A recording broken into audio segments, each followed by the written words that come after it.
Gracious Nyamupachitu is somebody that, she brings a really fantastic energy to every conversation she has, and there was nowhere near enough time to have this conversation with Gracious. She has moved countries, embraced new cultures, and pivoted between DIB careers and strategy and operations in a way I've never seen anybody do before. All of the answers to all of the questions make such complete sense when you hear her speak, and I'm sure you'll feel the same when you hear it too.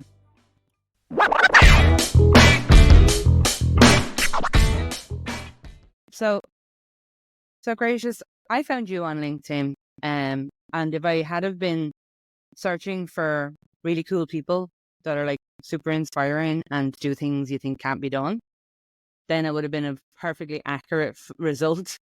I think I would have haven't found you. But I think you actually popped up in my newsfeed through probably a connection type thing.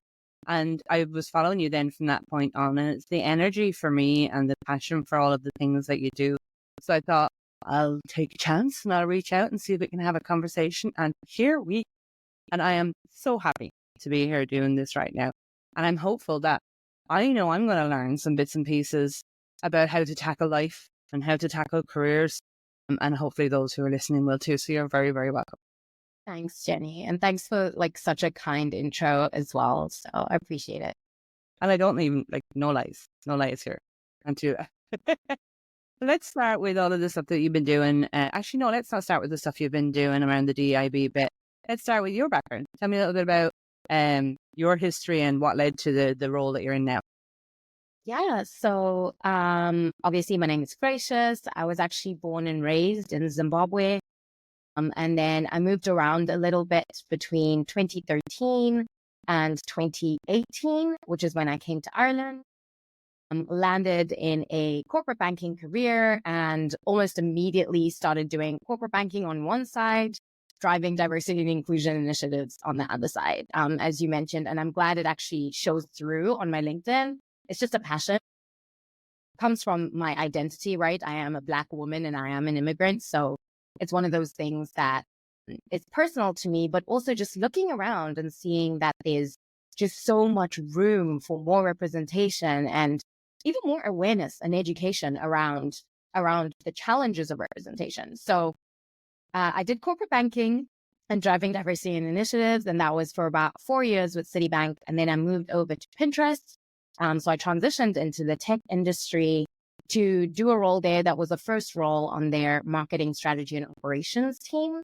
And this was about, building up something that didn't exist in the company. So on one hand, it was super high stakes, right? Because impact, is very noticeable, but also thank goodness that I could actually just get in there and come up with some great ideas. And I'm ever grateful to the lady who hired me there because she really did give me free reign to look at things and try to function and processes and, initiatives that would help the marketing team work better across the globe.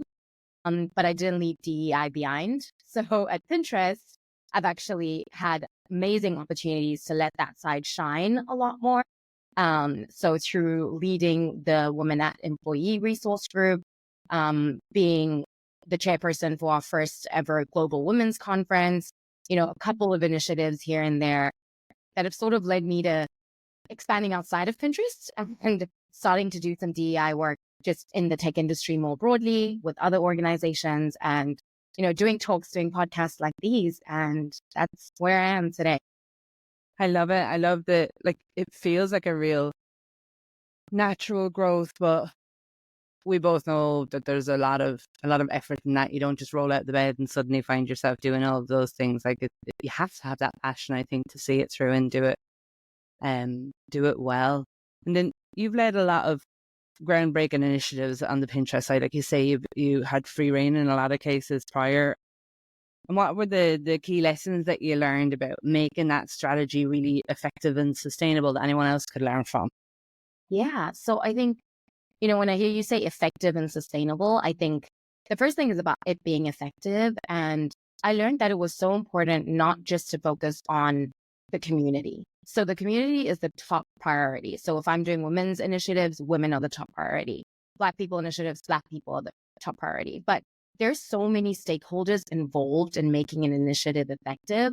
And it was so important to make sure that once we've ticked the box of, are we representing, advocating for, and supporting the community that we're doing initiative for, we go to the next layer of like, are we including senior leadership? Because that top-down visibility, and for things to actually become part of the very fabric of a company, you need leaders to be brought in. So getting leadership involved. Things like people managers, right? From first level managers all the way up to senior management. Are people being empowered and encouraged to get involved in diversity initiatives, even if they're not on the diversity and inclusion teams, right? And it goes broader, the general employee population, allies. Making sure that there's connectivity with more people outside of the community makes initiatives more effective and makes them come as second nature to everyone else. I think when it comes to that sustainability piece, it's about the initiative having an impact beyond the metrics that only people like you and I who are within diversity understand. So it's things like, did someone who was part of initiative actually qualitatively or anecdotally say that that is the reason they prefer to stay at this company? So did that move a retention metric, qualitatively? Gathering some of that data and using that to be like, well, we're doing something that keeps people here, or we're doing something that makes other people want to come here, is how you then get sponsored to do more and supported to do more. So I think that's what really then drives the sustainability. You make it sound so easy because, well, I guess frankly it is if you get people on board. Like you say, I was speaking to a mentee of mine this morning who works in GRC, and she was talking about like building out for Dora, I think it was, and all of the templates and the processes and the documentation for that. And then we were debating over, well, you can build the most beautiful structures and put them in place, and they can be absolutely immaculate down to the letter of the law. But if the people don't understand why they're doing it and why they should be involved in it, then it's not going to work. You have to get people involved in the process. So whether it's compliance and regulation, or whether it's in diversity issues, and the diversity ones, they hit on a different level. Like, I think there's very, very few people who haven't at some point felt excluded from something. So even if they are the stereotype that we see in a lot of jobs and meetings and companies, even that stereotype has something somewhere that they can lean into, where they'll go, I remember I wasn't picked for the soccer team and I know what it was felt, somewhere they can do it, they can understand it. And I think drawing upon that humanity is key. Like, say, everyone wants to feel included, even those who are driving it. Yes, shouldn't be excluded from it. So like, it feels so logical, yet it falls over so many times because there isn't the same drive and passion at every level that there needs to be. And then you do a lot of work with the women at groups you mentioned there in the beginning. How do you make sure that intersectionality is an integrated part of the company culture? And that's not an easy one to do either. It's not. And I love how you've already touched on, everyone can relate. This impacts everyone. And I think when it comes to intersectionality, that's been my approach anyway. So I'm strategy and operations lead on the marketing communication. So the business side, I'm not in the company, or I've never been in the company being, someone who was hired to do DEIB. So my approach is a little bit more grassroots than it might be for someone who's, professional. I love that though. I love that, because different is good. Don't we all know that? Exactly. No, and I absolutely love that. And it also means like you can push the boundaries a little bit with what you get to do. But thinking about it from a grassroots way, I think there's so much power in driving initiatives that people feel are relevant for them. Too often, so when I think of like the Woman App community and the program that I ran last year, which was called the Woman And. So it was like, I am a woman and all of these people would say, I'm a woman in Black, or a mother, and neurodivergent, and, lesbian, whatever it is that they wanted to share. And it really just broadened what the face of the woman community could be. So often when we're doing a community the face of what a community looks the same. So I'll give you an example, right? Typically, when you're talking about the disabled community, you typically see visible disabilities, right? That's who is then put on the poster to talk about the community. Similarly with women, I found that in women's communities, it's typically a white woman, right? So I think one of the things that really is important to bring to light is that there is so much diversity within the diversity. And once you start to dig in and do that, everyone starts to realize, hey, I belong here too, because this is the way that I sort of connect to this community. And so I think that approach is more digestible for everyone, and it raises awareness to the concept of intersectionality without getting into the complexity of this really deep-rooted systemic, concept around diversity and inclusion and the challenges. It allows everyone to engage, which you want to do first. And then once people get an understanding, you can then move into the deepest, hand it over to IND to really drive like the learning and development initiatives and use the word intersectionality a little bit more so that people like get introduced to the concept in a more digestible way. It's like what you said in the beginning about community being at the forefront of it all. And I think in order to do that, you need to be able to communicate freely to and from all of those communities. So if people feel like it's siloed and they, I'm not Black. I'm an ally and supporter of such, but I kind of, can I be in there? Can I be a part of that group? And it breeds the wrong thing because because people are when I say people, a lot of companies are so focused on the tick box exercise of having ERGs or having to do these things for whatever reasons. They're not, like I said, the right intent is not behind it. And if they had community at the forefront all the ways, then you can't have wrong intent behind it if you're always focusing. I always say, always focus on the human. There's a bit I always ramble about when we talk about things like cybersecurity, because if they don't understand it, then we're at a lost cause. Like, no, it doesn't matter how many great computers you have. Somebody sticks a Post-it under their keyboard with their password. The fancy technology isn't going to do anything for you.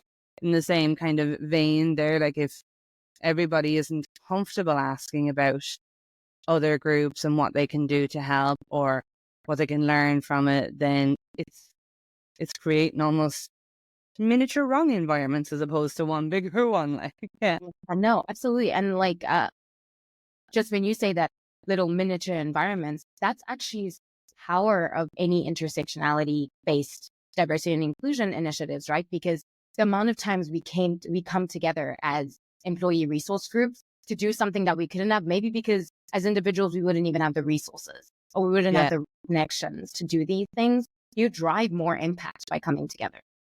Absolutely. Absolutely.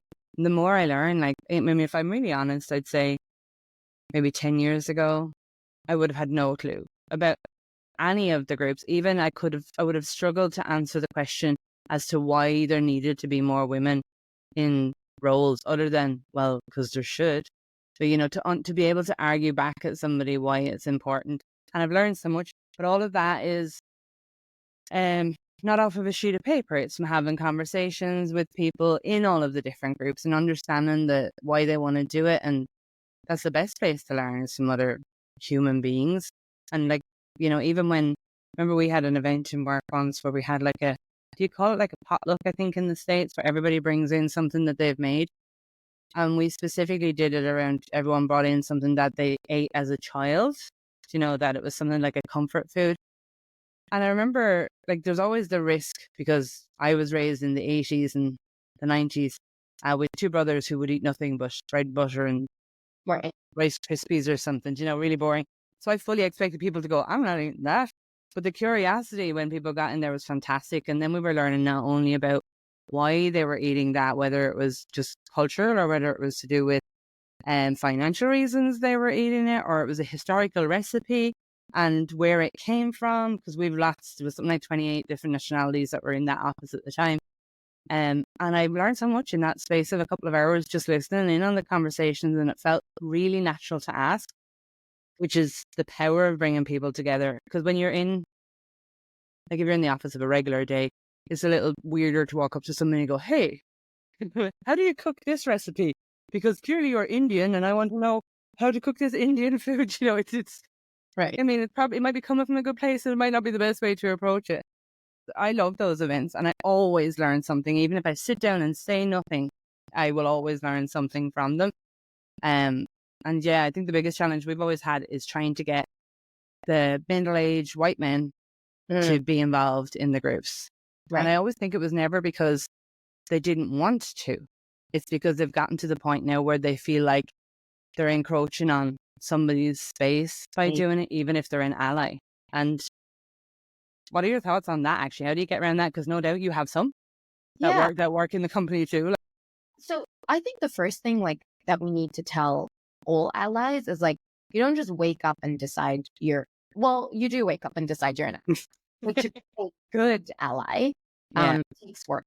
I have to be an ally too. There are groups that I don't belong to. I'll give you an example. I was writing an article about the Woman and program, and I was talking about the initiative that we did with our internal disability awareness community. And I wrote a sentence, and in my head, I was like, I think this is what I read about how to talk about this community on Google. But instead, I humbled myself and I said, it doesn't matter what Google says. It doesn't matter what I think I know being in this space. I reached out to someone in the community and I said, I really hope you don't mind me asking, please read this paragraph and tell me if that's how best to represent your community. So even I, who is always in these spaces, humble myself consistently to learn from the communities that I'm not a part of. And I think sometimes it's reminding people that you don't have to know it up front. Asking is okay. In fact, encouraged. Please ask. yeah. Because Oh my God. people are I'm so passionate about that because I've learned, I think don't be afraid to be the person in the room that asks what would appear to be the stupid question or the obvious question. I think if there's nothing that I've learned in all of my years, so I would rather put my hand up and go, okay, I want to make sure that I get this right. I want to make sure that I pronounce your name right, or I want to make sure that I refer to you right. If I'm talking about you, she's from, do you want to be referred to as from Ireland? Do you want to be referred to as being from Zimbabwe? Do you want to be not referred to as that way at all? I want to get it right. And I don't know how to ask you without feeling like I'm even asking the question wrong. So please help me out here. A, how should I have asked you that so that if I need to ask anybody again, I can do it right the next time? And B, what should I do in this situation?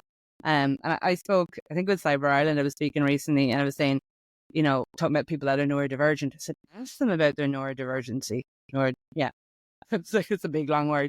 But I said, because we love to talk about it. We absolutely love to talk about it. Right. But we don't often like to tell you about it straight off the bat. But if you ask questions, we will. And I came out at lunchtime and there was a guy sitting at a table that I sat in at.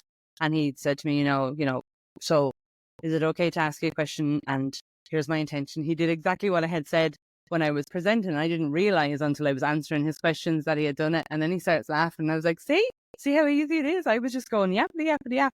And most people are aware, I think, I'm not speaking for most people, but as a woman in tech and as a neurodivergent, I'm well aware that people, A, think that I'm somehow an expert on these things simply because I'm a part of that group. And B, people are afraid to get it wrong when they ask me something. So I'll always say, I have asked stupid questions. I've asked about, do I refer to Black people as people of color or Black people, or is there other? And I know it's changed over the years. And I got into a to and fro with a lady in PR over what was the right way to do it now. And then I'm even based on my childhood years. I didn't see my very first Black person till I was about 9 years old, and I thought it was the most stunning thing I'd ever seen in my life. I was absolutely mesmerized. Never seen it. My mother was not impressed with me because I kept staring. But when we said it, it was almost like when people say cancer. Like if somebody said there was a lady that had a child out of wedlock and the child's father was Black. He wasn't around anymore. So the child was light skinned, but definitely not white, if you know what I mean. But I remember she said oh, personalized. And there's this like there's something terrible about it. So I was raised with that. So when somebody told me that you say Black people, even now there's a little part in the back of my brain that goes, no, you're supposed to say people. So it takes all of these years of conditioning and me saying really stupid things like that because I know somebody else out there, definitely somebody my age and definitely somebody my age in Irish out there is going to be going, oh my God, it's not just me then. Because, you know, they didn't exist in the 80s, or if they did, they were only in cities. So our country's changed a lot for the better by far. And I don't know if we're keeping up with it. But yeah, the asking the questions is just, please do ask anything. Like, I love how you talked about, like, you were having a conversation with someone in PR about, is it people of color, is it Black people? And you were going back and forth and seeing how many times it's changed. I think, like, the two things I have to say to that are, first of all, the unlearning, right? sure. Sometimes you learn something and you know that it's the right thing, and maybe it was for some time, but you have to unlearn it and learn the next thing. And I think that happens in anything to do with diversity and inclusion all the time. And then I think the second thing is also having the one-on-one conversations with people. I think you mentioned that in the place where you were speaking, and someone then came up to you afterwards. They didn't, I mean, yeah, sure. They could have asked, like, in the conference room, in the entire crowd that you were presenting to, but there's no power in going to ask someone from the community directly. That's a more intentional conversation. It's a more intentional allyship. And you give them the opportunity to say, hey, I prefer to be called a Black person. Yeah. But in this certain space, it is more appropriate to say people of color. And in that certain place, it is more appropriate to say Black people, you know, and it almost takes the weight off of our shoulders to have to represent everyone neurodivergent and everyone Black, right? Yeah.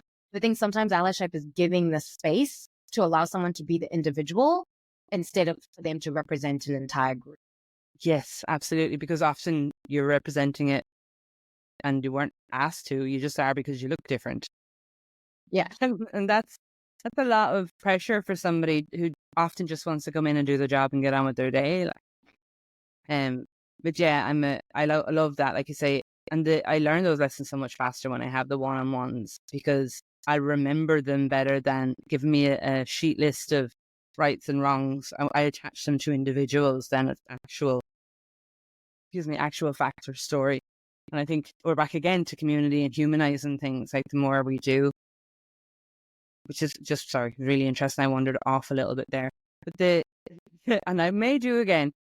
So the DEIB work, it often involves facing these, like, deep-seated challenges. Of course, you're going to come across them all the time. Has there been hurdles that you faced that were unexpected, and what have you had to do to overcome those? Yeah. So I think for me, so I grew up in Zimbabwe, which is a very patriarchal society. Then I moved to the Middle East, which is also known as being very different in terms of how women and how people who are not women show up in society. And then moved to Europe, which is also very different, and I think a lot better at the surface. But then you start to dig in a little and you're like, we still have issues. So if there's one thing that's always been true for me, it's navigating the world as a woman. But when I was in Zimbabwe and I was Black as a woman, it didn't really matter. It's only when I left Zimbabwe that I realized, oh, hang on, being Black is different out here. And similarly with, like, my being a Zimbabwean citizen and then leaving the country and being in a country that is not your own. That's a really long-winded way of saying I represent so many identities, I guess, Yeah. that have diversity groups that need more representation and need more inclusion initiatives. Yet I find myself always leading the ones about. And I think the deep-rooted challenge that I consistently face is people asking me or expecting me to be a leader or to be representing these other things that I so clearly represent. Mm-hmm. On one hand, the challenge is, like, answering those people. And then on the other hand is going home and almost feeling guilty for myself to say, I wish I had an extra 24 hours in every day so I could lead all the things that I care about. And these are just the ones about identity, right? Like, we haven't even gotten into the things that I care about that are not about my identity. Yeah. And so I think the biggest challenge has been, like, choosing where it is that I lead versus where it is that maybe I'm sitting in the background being part of the group that's being advocated for, but always having some sort of conflict with that and feeling like I can do more and I should do more, and, like, people are justified in expecting me to be doing more. But for anyone who's listening and who does anything to do with diversity and inclusion work, I think, like, taking care of ourselves and remembering that we are as much part of the community as we are leaders of the community is so important. And not feeling like you have to carry the whole world and represent every identity and make sure everyone is being driven at the same time. Like different cycles, different times to do things. And yeah, I'm saying that for them, but I'm saying that for me. Yeah, I'm going, are you listening though? But it's so true. Like you say, you end up in these roles, and I think sometimes people expect us to, if they meet us in a pub somewhere, that we're starting arguments all the time about how women are better than men. I'm like, oh, that's not what we're saying. And if that's what you think we're saying, like maybe go away and read some stuff. Yeah. It's just it's always not always. Sorry, initially for me anyway, it was seen as an aggressive stance to take any kind of a leadership role in this kind of stuff. And I think, like I mentioned, I knew nothing about it 10 years ago, but the more I've learned and the better I am able to articulate myself, and you articulate yourself beautifully. So it's no wonder that you're out at the forefront of it. I think you get better at that over time and navigating the people where they've no interest in listening to you. They just want to start a fight, versus the people who genuinely want to learn and they make it your fight all the time. And that one was difficult for me in the beginning, because like I say, I wasn't very good at articulating it. And I found myself in these conversations where one in my case, one man would start the conversation, the next thing there'd be 4 or 5 men there going, yeah, he's right. And I'm going, you're losing it before you've even opened your mouth. But these days, I find I don't come up against them as much. Maybe I'm giving off an aura where they just don't see me anymore. But or I'm better able to articulate it, and that in itself is exhausting.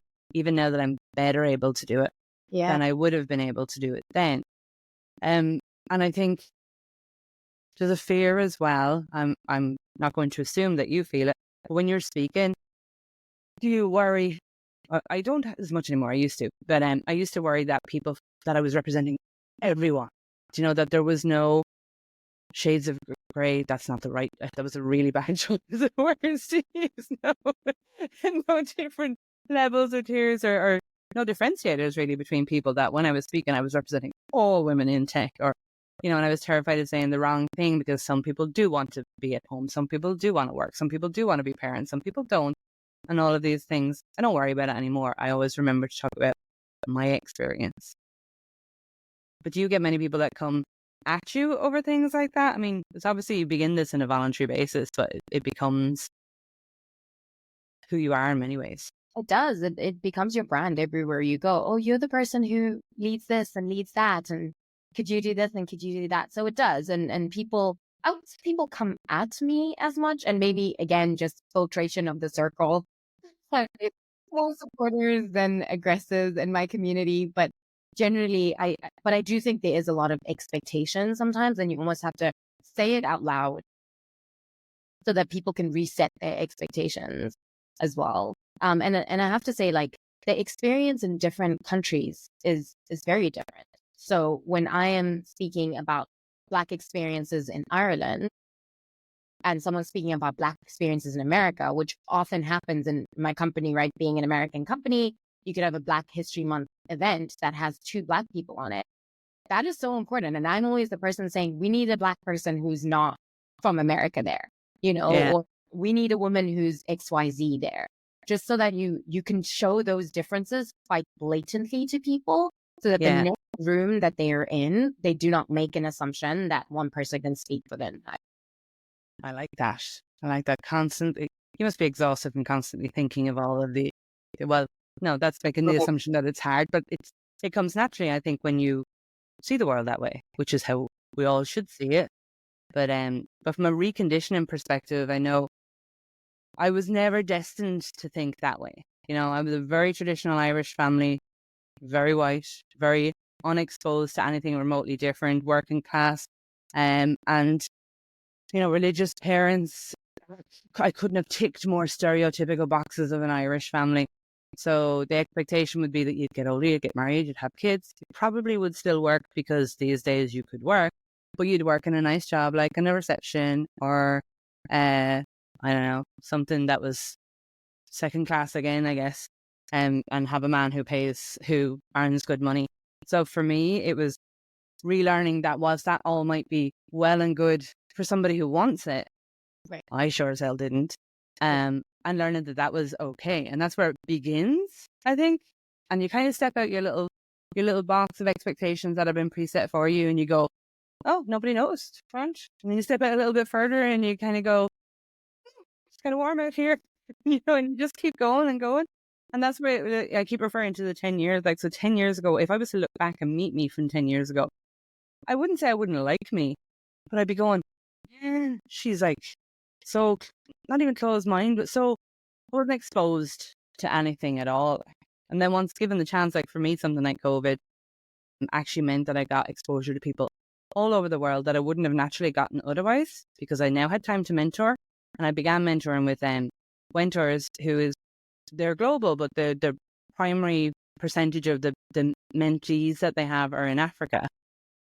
And I remember being on a call with somebody who was, her internet kept dropping out, and she was studying a degree, I think, at the time. She was on the call with me. Her internet kept dropping out, but just the particular situation that she was in, the living environment that she was in was nothing like mine.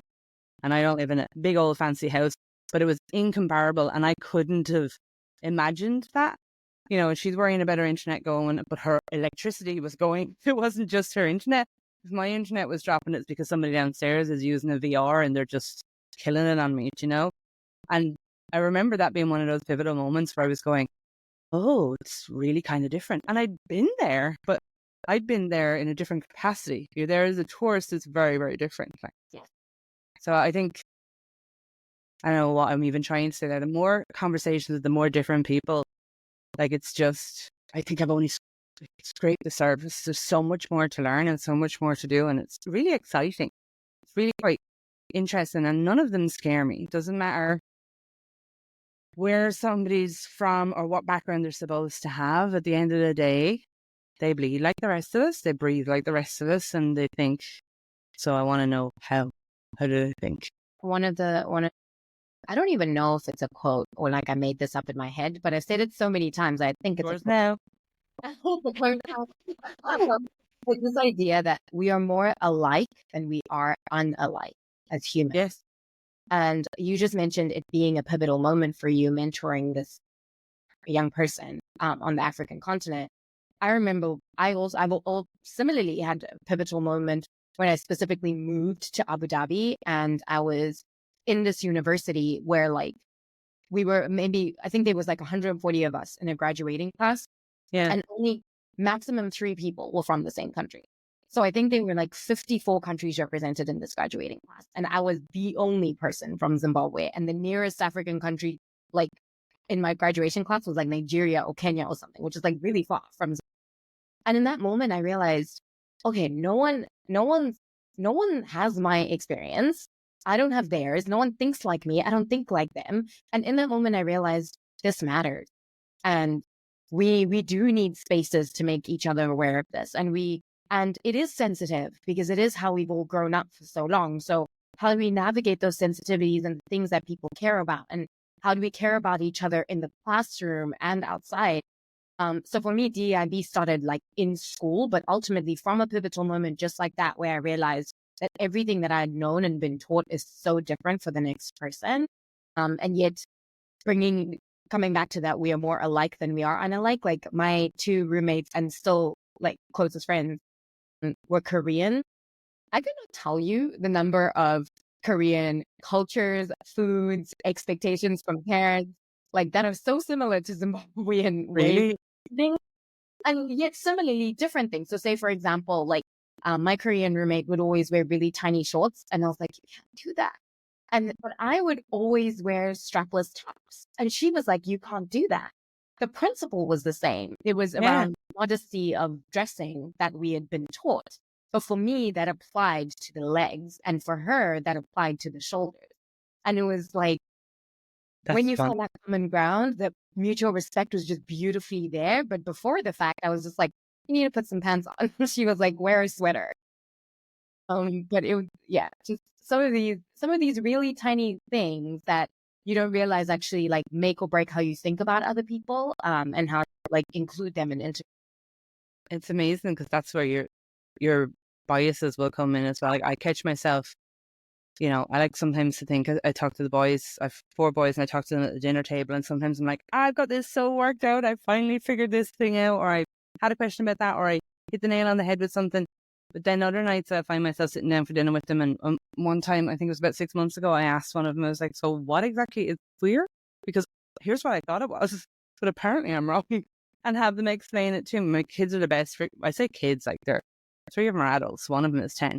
But they're the best for keeping me in line and teaching me some of the not even newer things, the things are there all along, but how it should be, because their level of acceptance for bullshit, frankly, and for ignorance is so much lower than any tolerance that I would have for it. And they're right. Yeah. I have a lot of conversations with people about you see in the newspaper articles now about the Gen Z, I think it is, that they're all getting fired because they won't work hard. And I was thinking about it, and like I've mentioned it a few times to people, and my niece taught me this, right? She's 15, nearly 16 now. And I'm like, it's not that they won't work hard, it's that they understand that your job isn't your identity, and they understand where it stops and it starts. So when they're finished work, they're finished work. And when they're about to start work, or when they start work, they start work. And it's very clear for them. And if you're taking the mick and you're not respecting them in the workplace, then they don't have time for you. They're not going to go above and beyond. They're all capable of going above and beyond, and will, if the place that they work in or the club that they're a part of aligns to their personal goals and interests. Whereas my generation, often separated the two. The job was what you did so that everybody thought you were big and great and wonderful, and you earned lots of money, and you made sure you had 2 cars, a big dog, and a fancy house, right? And then whatever you did outside of that, you did with what time was left over, which often meant that one parent at least wasn't around with the kids, or the environment wasn't ideal. And prior to that, then women weren't working. But I look at them now, and they teach me, like, sometimes they'll hear me talking about something or planning something or organizing something, and they'll remind me, they're like, Mum, it's like, I was there for one night, it's like, it's 1 a.m. Why are you still looking at it at 1 a.m.? It's still going to be there in the morning. Like, go to bed. You don't need to be doing that. Or, they'll sit down and they'll work it out with me, what needs to be done, and help me figure it out, or remind me, is this leading towards the goal you have? Because if it's not, then why are you doing it? And they're just, to me, they're better leaders than some of the leaders that are experienced and are thinking they're teaching us stuff. So I always, anytime I see those articles about the Gen Zs, I'm sure there's lazy people in every generation. Gen Z is not exclusive to that. Gen Z have a more, we gave them an absolutely shitty sandwich, and then we expect them to eat it and smile. Like, and if they're turning around and going, hang on now, this is not good enough, but this I can control, and I'm going to control it. That's just Interesting, because when we even think about that, like as we talk about like diversity, inclusion, one of the things that like we're seeing in a lot of companies as well is initially diversity and inclusion focused on like gender, race, very, very basic, limited. And now we've expanded to that, covering things like caregiving and covering things like age representation in the work. People are working for longer, right? And then they're in industries like tech, which just started. And so what does it look like to include someone who's 50 something in how a company like operates? And I think people are forgetting that and not giving Gen Z the same amount of grace as we're giving the older generation. And I wonder if someone needs to look at, are we sort of like squeezing them out because they don't think the way we do? Yes, When it comes to absolutely. Gen Z, like I always say to people, like, are you open enough to hire someone that you don't like, who can do the job, but you don't like them? Because that's what sometimes it tends to be when it comes to diversity. You don't like people because they're different from you, or they make you uncomfortable, you don't understand them. That's not a good enough reason to not include them. Yeah. And so, and whenever I see these articles, I'm like, okay, the lazy ones, what are you putting in place to make them less lazy before you just fire them off? But ultimately, fine. If someone's lazy and they're not actually doing any work, then they give someone who will do the work, the job. But if it is just that they approaching things differently and, not being as yes ma'am, yes sir as you're used to, then, check yourself and your biases and bring in all those diversity and inclusion principles to Yeah. really include Gen Z as well. And there's so many biases. That's just one that always seems to be at the forefront of my mind. I genuinely think if we look at the economy and all of the workplaces in 10, I was going to say 20 years, definitely 10. 20 years feels like it's even way too long. I think you're going to see like this soar of businesses who figure out Gen Zs as if they need figuring out. Even as a parent, sometimes I don't think it's a Gen Z thing. It's just a parent and child thing. You think you've got them and then they change. And you're like, what? But yeah, learn to adapt all the time. But once we've got an environment that embraces everybody, those businesses are going to absolutely go. And then all the businesses who haven't are going to wonder why they're still where they were at 10 years ago. Yeah. Because they're not appealing to the entire purchasing power that's out there. They're not being received, whether it's through marketing and whatnot, to everybody bar that closed group that they're focusing on, that they don't even realize that they're focusing on, if you know what I mean. And they're not embracing new ideas and new ways of thinking things. There's only so many new ideas and this is a generational thing, that people of certain generations can have because they haven't lived a world that younger gen, like even if you think about it, I don't even know if it is Gen Z. I think it is Gen Z. It's that like they had 2 years that we hated, and 2 years? It was 3 years. Sorry, that we hated, and we found really, really difficult. But we've been through our teens and we've been through our childhood, done the growth period, and they 2 to 3 years stolen in that really, really important period at which you learn how to navigate yourself and your friends and your life. And then we wonder why they're doing it differently. They've adapted to the world around them, needs must as such. So technically they're more adaptive than we are. Then we are. And it's an argument I could have, not an argument, sorry, it's a discussion I could have for years and years. I just think they're fascinating. And don't get me wrong, I can spot somebody who's idle from a million miles away, but I absolutely hate to see articles calling them that when I see how hard they work at things that everybody else thinks are not important, to be understood, to include everybody else, to see everybody equally, to make sure everybody gets the same rights as everybody else, to make sure that the things they buy are things that are protecting the world for their future. All those things that are so valuable and so important that we've ignored. Yeah. So they're not lazy, not a bit. Anyway, we'll come back to some work stuff.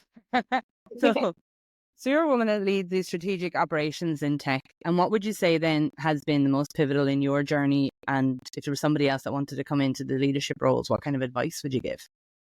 Yeah. So I do strategic operations. And I think the key part of that is connecting the dots. A lot of operators will always talk to you about people, process, technology. But really what that means is looking up and seeing what processes over here connect to the ones over there so that we can streamline it better. Yeah. So, it's really about connecting the dots across those three elements and knowing that there's nothing you learn that is not worth learning. There's no one you meet that is not worth meeting. I think my most impactful work has really come from when I've been able to look up instead of be laser focused and make those connections. And it's interesting because when it's something that you actually do as a day job, you don't recognize it as a strength as much as someone who doesn't do that in their day job recognizes. So I have brilliant marketers and brilliant product people, brilliant communications people who are good at that. And so they look at me and they're like, how did you even think to connect those two things or to set up that process or to do that or do things that way? And I'm like, how do you do your marketing? But yeah, so ultimately that I think the pivotal thing was recognizing that what I do is connecting, whether it's dots or people, connection. And when I think about leadership, I think one thing that I'll say is that leadership means different things. So people need to define what that means for themselves. And, we've just been talking about like the ways we've been raised and the way we've always thought about it. And I'm like, I know when I grew up, leadership meant become the boss, right? So, and being boss meant, you are at the very top and like everybody reports into you. But now we live in a workplace where leadership might mean no one reports into you, but you are the one building a project from scratch, seeing it to completion and making sure you bring in all these other leaders. That is leadership too, right? Leadership might be being in a position of influence where you can make decisions, and then everyone else goes out to do the work. Or leadership can still mean being the boss and other people reporting into you. So I think as women, decide what kind of leader you want to be and what leadership means to you. And then make sure that you're working on things that actually help to build up your brand, your profile, and your experience to that leadership position. And don't let like the company's performance cycle determine when you are looking at your career and seeing if it's still going in the right direction. Do it more often without even formalizing it. Do it every time someone sends you a thank you, Gracious, you're really good at that, right? Be like, hang on, what am I really good at? What did I do there? Is that actually on the path to what I want to do as a leader? What am I still missing that I need to make sure is on one of my projects next quarter or next year, so that I can continue to round out that full leadership experience? I think that would be, I hope I've answered your question there, but Yeah, be my well-rounded sort of. I love that. I love that constant goal of improvement all the time. I think what I've seen with women as an individual doing annual reviews, say in work, and as a hiring manager doing annual reviews in work, that women really suck at telling you what great things that they've done as a rule. So I know that prior to becoming a hiring manager, I remember coaching some of the other women in the company that worked with me. Now, some of them are in the office with me and other ones are in different countries. And so what I had learned to do is I used to build out my calendar and it would be all color coded. And from an ADHD perspective, I have to have something for like every minute of the day, because if there's a gap, I'm just going to sit there and wait till the next thing to do. So I might as well fill it with something. But I also color coordinated, and I made sure that anything that I was doing that could be work related, but isn't for work, that I had in a specific color. So I would achieve the work goals that were set, but I also then at the end of the year used to go back and pull out all the things that were that specific color. And I'd have this long list of achievements of things, whether it was that I spoke at an event or I don't know, organized a group together or drove a project or something like that, like you're saying. And I had details of that then from throughout the whole year. And then that went into my annual review. So there was absolutely no question that when it came around to looking for promotions or for increases and things like that, that I had built up all of the tools and skills that I needed outside of, like, I'd done it in work, but if I didn't have the opportunity in work to build that next set of skills, I found some way of doing it kind of outside of work, especially with leadership, because they won't necessarily, depending on where you work, they won't necessarily give you the opportunity to lead until you're a leader, which means you're stuck in that, I need the experience to get the job, but I can't get the job without the experience, that lovely loophole. So I went and drove projects outside of the company and got involved in groups and became leaders there. So I was able to come back and go, and mentored was a lot. I was able to come back and say, okay, I still want to go for this leader role. I am ready. And here's all the things that I've done, because there isn't anywhere else that I can do it within the company. So I'm showing you I've got the initiative to go and do it. But the keeping the list, like say if it's organic and it's happening in your diary anyway, you don't have to remember to keep it. But first time that I had to do an annual review on the women in my team, they had the list, because I'd mentioned it to them like a year or so before, kind of in passing. The guys did it anyway. They always had the list of stuff, but it was just really fascinating to see. And I was like, it was one of those moments where, like, I know they're going to get what they want now because they know how to do it, how to build that argument. And it's so important to get leaders who teach you to do that, right? Because so often women just say, oh, I was just helping.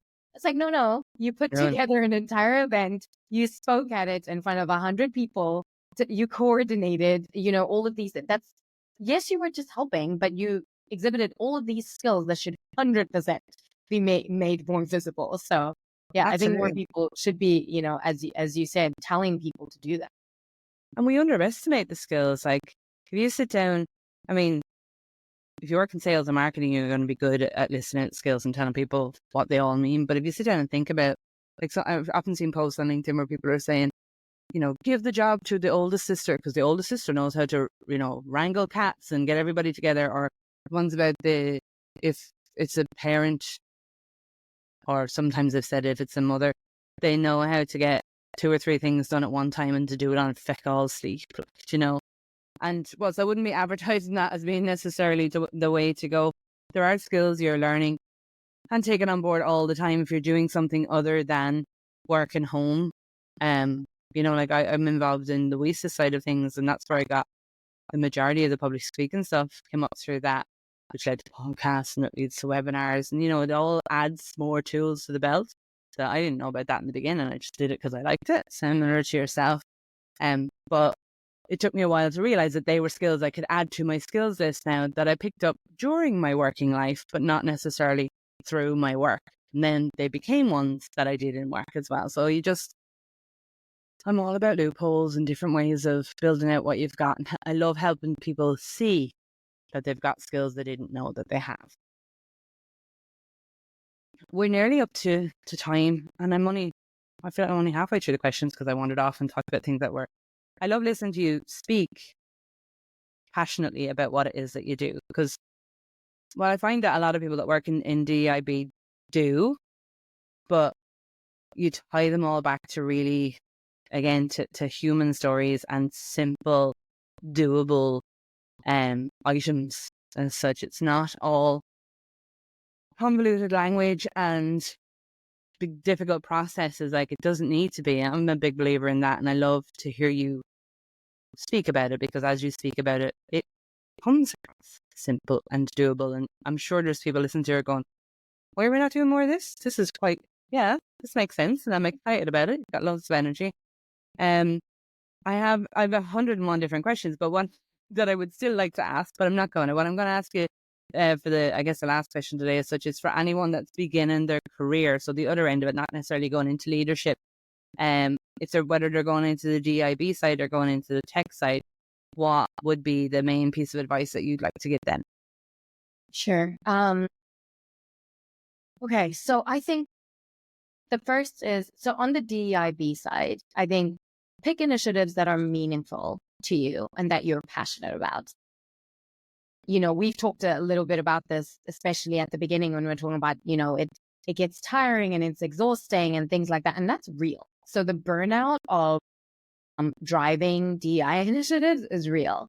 And when all the processes and approvals and blockers, and we don't talk like that here, like, get you down, many a time, the only reason that I've managed to finally get that thing out the door or finally drive that initiative was because I cared that much.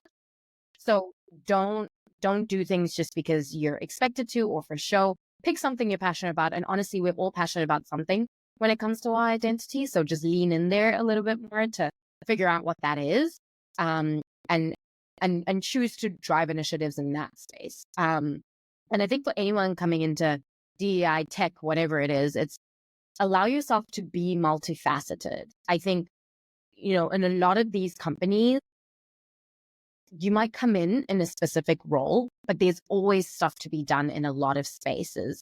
And, you were just talking about this when you're like, well, when you couldn't lead over here, you decided to lead over there and bring it into this performance review. That's very true. So I think allow yourself to be multifaceted. And sometimes the best thing you can do is to make choices where you're dabbling in a lot of things at the same time, as long as they end up connecting. And going back to that idea of nothing you learn is irrelevant. Sometimes you might be put on a project that isn't your favorite.